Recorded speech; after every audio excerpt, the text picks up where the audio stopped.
ஸ்ரீவில்லிபுத்தூர் அருகே மாயத்தேவன்பட்டியில் பட்டாசாலைக்கு வந்த மூலப்பொருட்களை லாரியிலிருந்து இறக்கும்போது ரசாயன பொருட்கள் ஒன்றோடு ஒன்று உரசியதால் ஏற்பட்ட வெடி விபத்தில் 2 பேர் உயிரிழந்தனர். ஜெயராஜ் என்பவருக்கு பட்டாசாலையில் விபத்து ஏற்பட்ட நிலையில் போர்மேன் பாலமுருகன் என்பவரை கைது செய்து போலீசார் விசாரணை நடத்தி வருகின்றனர்.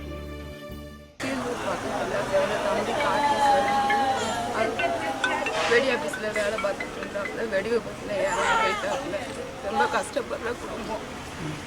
அவங்க இப்போ தான் 30 நாள் 2 பிள்ளைங்க இருக்கும். 2 பிள்ளைங்க இப்போ தான் பேர் வச்சோம் ஞாயிற்றுக்கிழமை. இன்னொரு பையன் பெரிய பையன் 4 படிக்கிறான். 8 வயசு ஆகுது. வீடு எதுவுமே கிடையாது. வாடகை வீட்டில் தான் இருக்கிறாங்க. ரொம்ப கஷ்டப்படுற குடும்பம். அந்த பிள்ளையும் படிக்கலை. இந்த 3 பிள்ளைகளை வச்சுட்டு அவ என்ன பண்ணுவாள்? அரசாங்கத்துலேருந்து அந்த பிள்ளைக்கு எதாவது உதவி பண்ணணும். ஏதாவது உதவி பண்ணுங்க. அந்த பிள்ளைகளை வளர்க்குறது உங்களுக்கு அந்த பிள்ளைங்க ஏதாவது அவரை நம்பி தான் இருந்துச்சு. வேற எந்த இதுவுமே கிடையாது.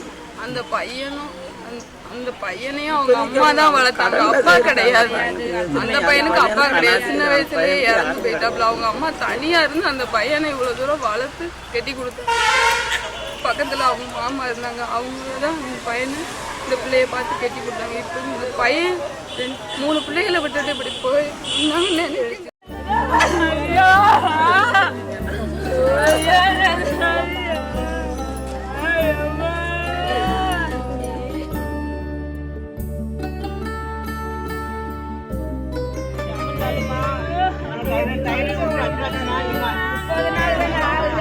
தையல் 2 புண்ணாரமா ஆஸ்பத்திரி